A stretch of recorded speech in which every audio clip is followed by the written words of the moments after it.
Alright guys, MTech Guy here, and today we've got a super easy DIY video changing out the cabin air filters on your BMW E60, E61.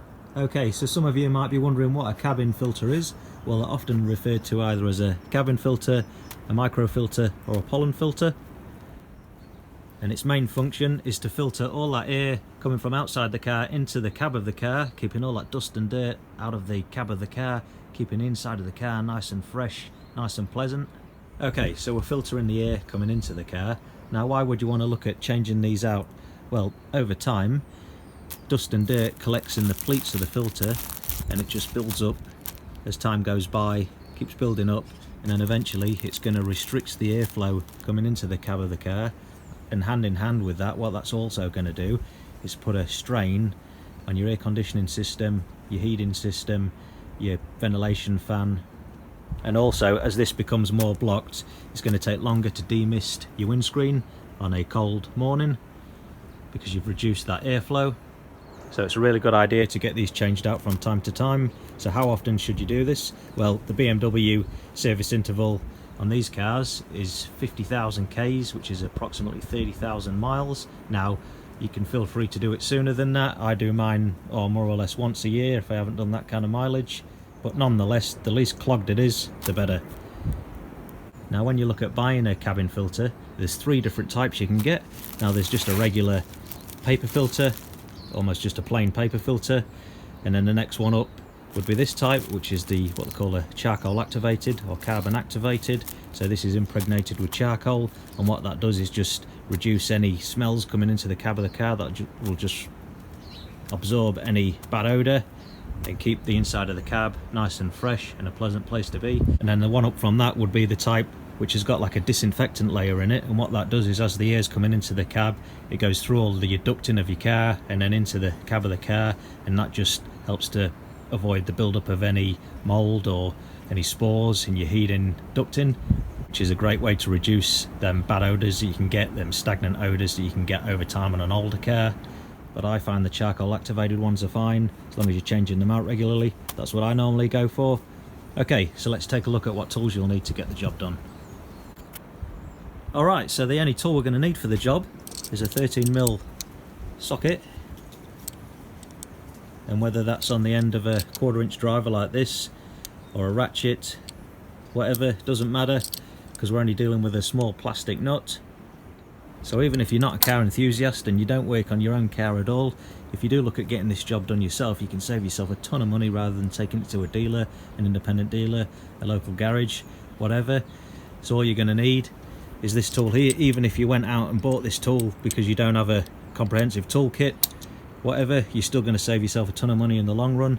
And then the filters can be picked up cheaply, is pretty much as you want to spend. You get online, you're going to find BMW parts specialists, even eBay, Amazon. You can find them specific to your vehicle, and then your local parts suppliers as well, they should be able to sort you out with them. So there's lots of options, different price ranges, but to be honest, you buy yourself to the filters and even just spend the money on a tool setup like this, you're going to save yourself a ton of money rather than taking it to a garage.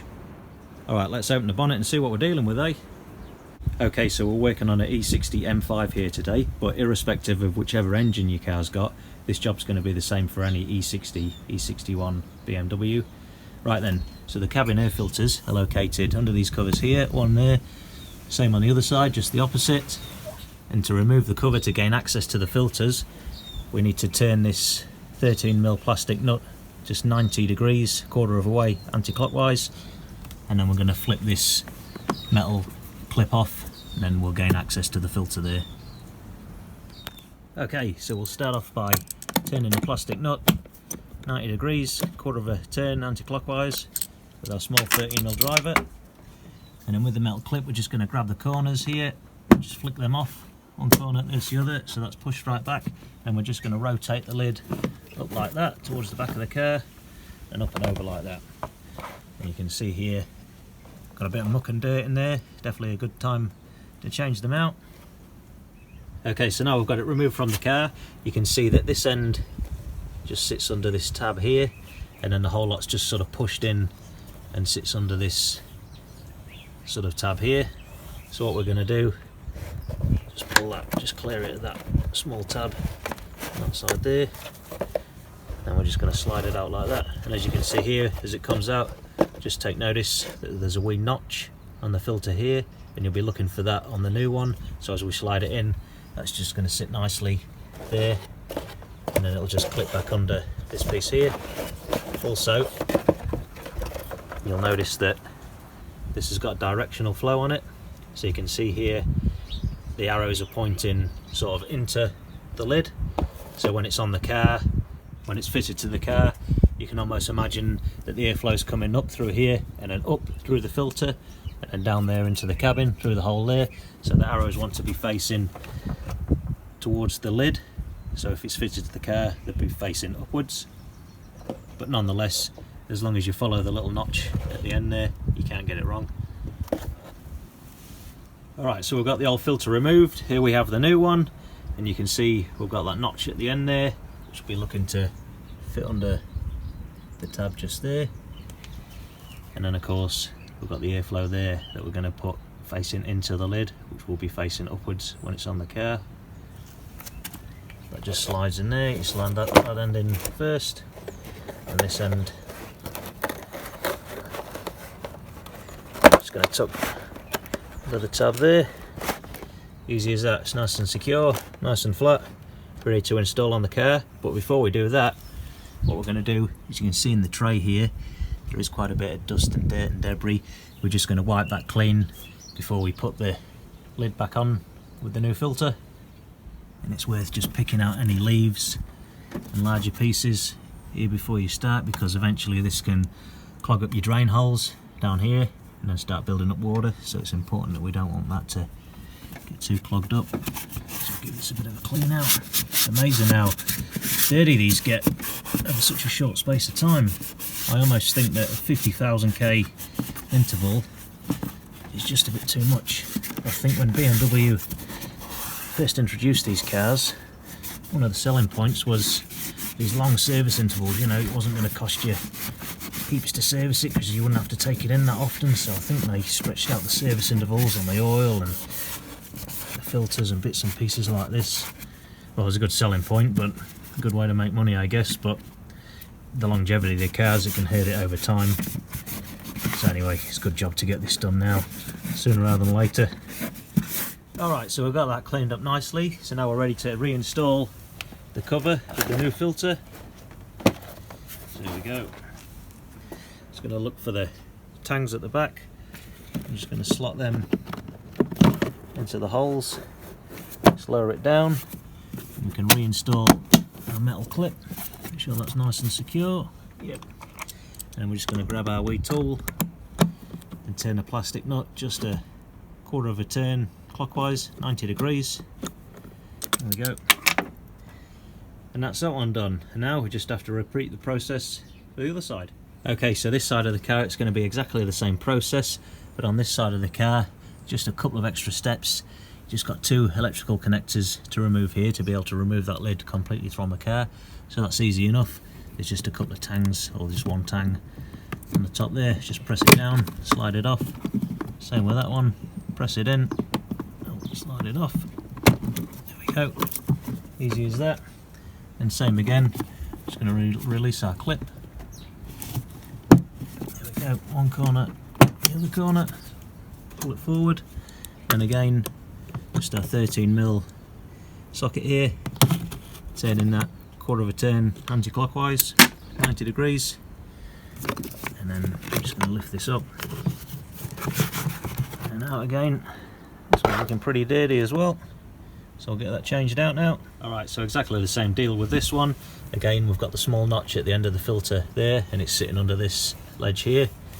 And then there's just this small lip here, that's where we're going to sort of pull it out first. So push it in and upwards.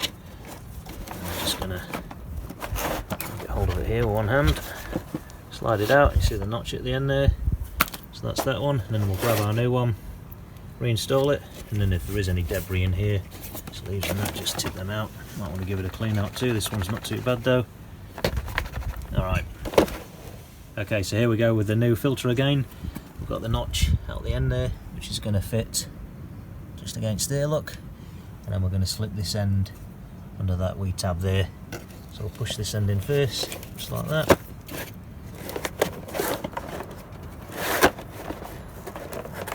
Push this end down, secure it so it's nice and flat. Easy as that. Ready to reinstall on the car, but first we'll do the same as we did with the other side. We'll just clean that tray out and then we'll stick that back on the car.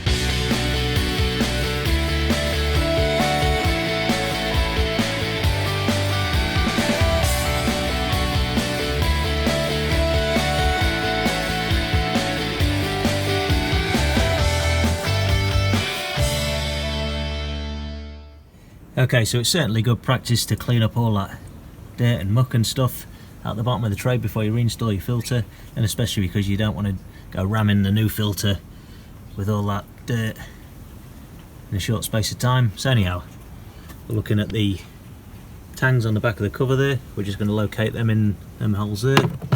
Just slide in easy enough. And then without trapping the cable, we're just going to drop that down. Going to reinstall our metal clip. There we go, nice and secure. We'll grab our wee tool again, just turn that 90 degrees clockwise. There we go. You don't have to go mad because it's just a small plastic nut, so you don't want to go too crazy tightening it down. And again, just got our two electrical connectors. They just push in and click into position. There we go, nice and secure. Everything's back to normal. Okay, so these cars do have a service interval indicator, a counter, on the iDrive system on the dash, and that'll give you an indication of when the microfilter's coming up for replacement. So now that we've got the job done, now that we've got these two filters changed out, we'll jump in the car and we'll take a look at what it takes to get that counter reset to 0 again, or reset to 50,000 Ks, and it counts down from then how many Ks left to go. Obviously, if you do want to get it changed out sooner, it's probably a good idea to do so, because 50,000 Ks is a long time. But anyhow, let's jump in the car, let's take a look at that now. Alright guys, so to reset the counter on the iDrive, what we're going to do first is just turn the ignition to position 2.